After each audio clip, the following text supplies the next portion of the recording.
This is the real reason John Swinney should resign. We've commissioned an opinion poll, and it shows just how out of touch with the public he really is. Remember this? Anyway, moving on to my question is following on from the previous question about the sex education resources. And I think your answer didn't actually face up to the content of the RSHP resources. I mean, just to go through a few of the things very, very quickly. The sex education materials, I'm sorry to have to talk about these things, but this is what is being taught in schools. Masturbation is positively promoted in schools. In high schools, licking the anus. Remember that we are going live out here. This is okay. If this this is what's being taught in schools. If this is not suitable to talk about with a group of adults, how can it possibly be suitable to talk about in schools? Yes, on the internet. Yeah, that's fine. Right. So to continue, I'm not going to be stopped. So that's presented as a perfectly valid sexual practice. Anal sex is illustrated by a video of a banana being dipped into Nutella and then withdrawn. Pornography, Right, pornography.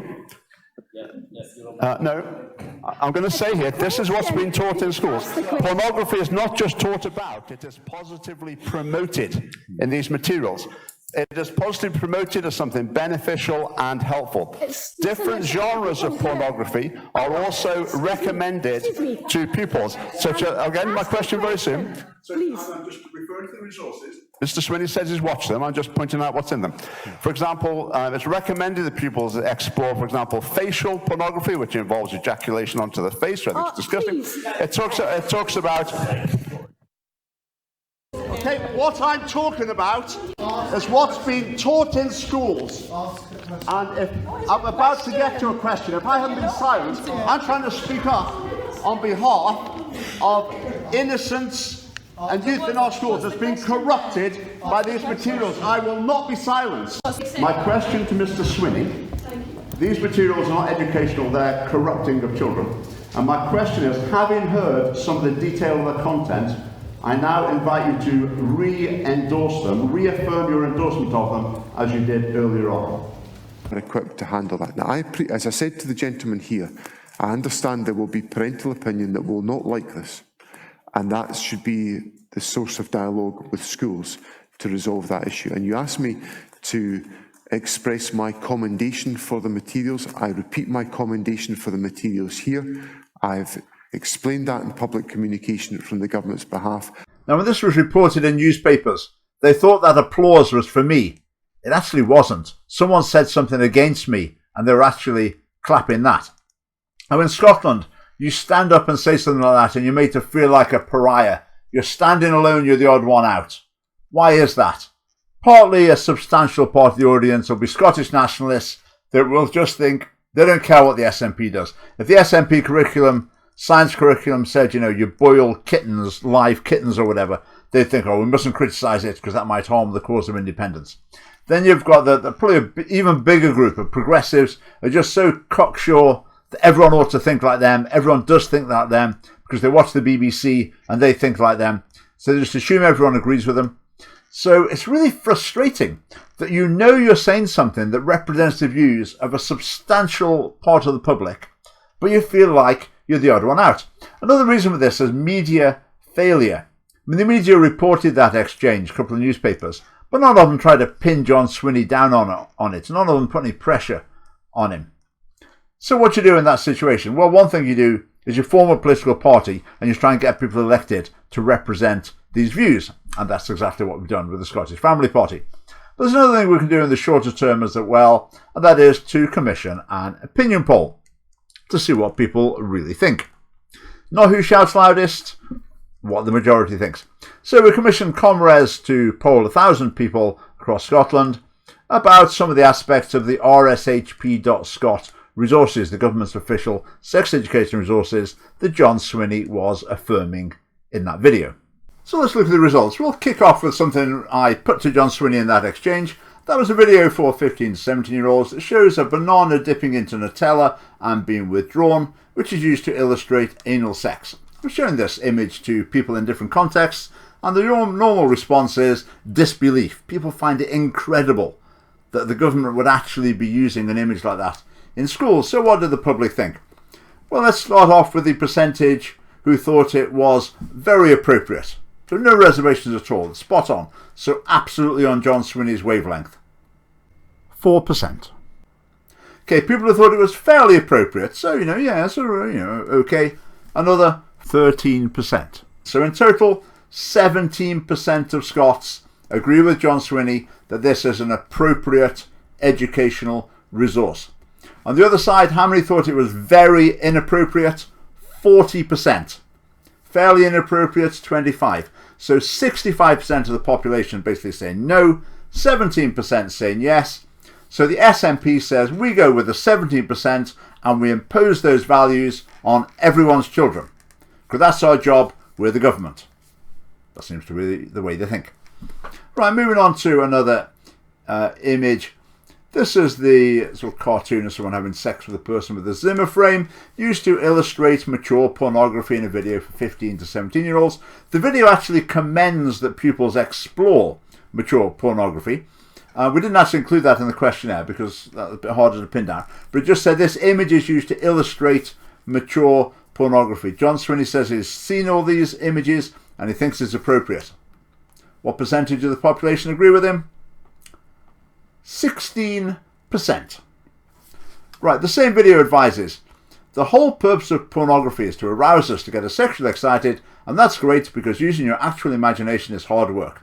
And as long as you approach pornography with an understanding of what you're looking at and enjoy it in moderation and avoid anything illegal, you'll be fine. Have fun. Right, what percentage of Scots regard that as an appropriate message, do you think?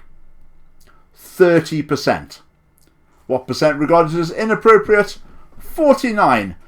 So a clear balance of disapproval among the Scottish public.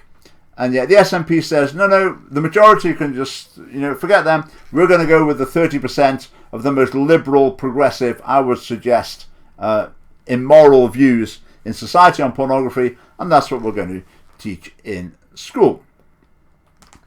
Now, if you look at this, even if 99% thought it was okay and 1% didn't, it would still be wrong and it would still be harmful to young people. But let's say it was 75% thought it was appropriate, 25% didn't. That would still be a serious issue for the government. They would still be overruling parents in an awful lot of cases and overruling the views of wider society. So they really should stop and think, well, maybe we need to offer some alternatives here, we need to moderate this. But it's not 75-25. The balance of public opinion is against it. What's John Swinney's attitude to that? I would imagine he'd just think, the population is just a bit unenlightened, they're a bit old-fashioned, a few more years of this sort of education, and we'll soon bring them into line. Right, 30% of the general population approved of it. Only 26% of women. So women were even more against this message than men. I mean, the SNP presents itself as the super feminist party. Yet when it comes to pornography, women's views are just swept aside because they've got their progressive agenda to promote to your children. Even in the youngest age group, 18 to 35, the balance of opinion was against the message that the government presents. Right, moving on. 5 to 8-year-olds are taught that sometimes babies are created when a man gives his sperm to the woman. She puts the sperm inside her vagina. If the sperm meets the egg, she can become pregnant. Now, it's obvious why that's in the curriculum. For 5 to 8-year-olds, it's there because they're trying to normalise same-sex parenting. They're saying all these ways of creating children are absolutely equal, normal and natural, so we should just treat them all the same. So therefore, same-sex parenting is again, normalised through that route. That's what they're trying to do. What percentage of the Scottish population agree with that message for 5 to 8-year-olds? 31%. Less than a third agree with John Swinney's approach to what should be taught in schools on that issue. Right, next question. Video for 12 to 15-year-olds. The rate of orgasm during sex varies significantly by sexual orientation. Lesbians have about 12% more orgasms than straight women during sex. Now obviously that's just prurient trivia of zero educational value, and the video also goes on to effectively invite the young people to give it a try. So what percentage of the population think that's appropriate? What percentage agree with John Swinney? 28%. Now, what John Swinney and Education Scotland, the government, what they try and do is present the content of these lessons in the most bland and innocuous manner. What we're doing here is pointing out what is actually in them, the actual details of the content. And when you do that, so we just got just 28% of people willing to endorse the resources at this point, along with John Swinney. Right, next thing, 12 to 15-year-olds taught about anal sex. What percentage of Scots agree that this should be taught to 12 to 15-year-olds? A third. Only a third of Scots think that this is appropriate, 33%. Whereas John Swinney, of course, no doubt he would feel it would be homophobic not to.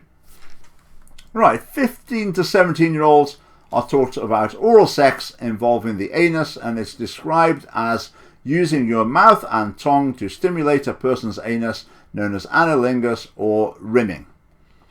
So, what percentage of the population think that's an appropriate message? Again, just 28%.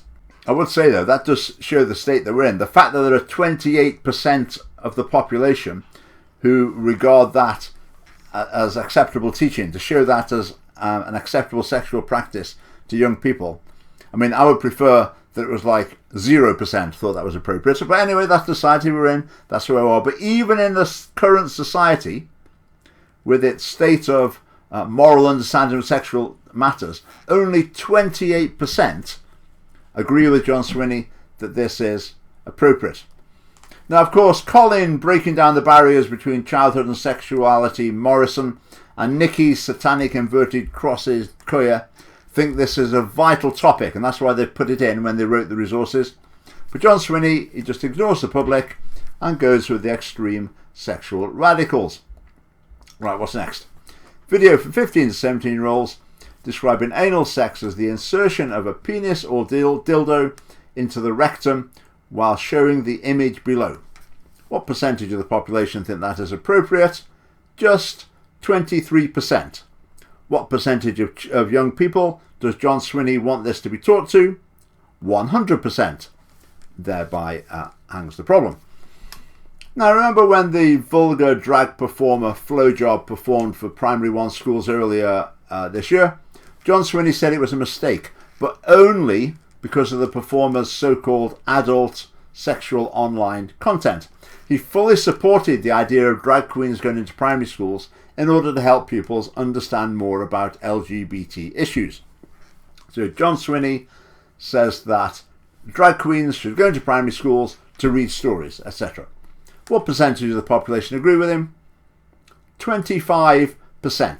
If you watch the BBC, look at the BBC website, you'd think that figure would be about 99.3.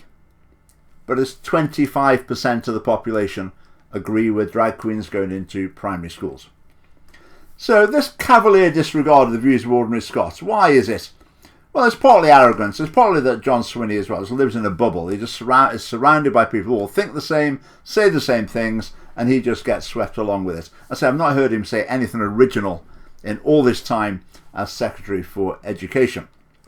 We've consistently found that people are shocked by aspects of these vulgar and corrupting sex education resources that are commended by John Swinney.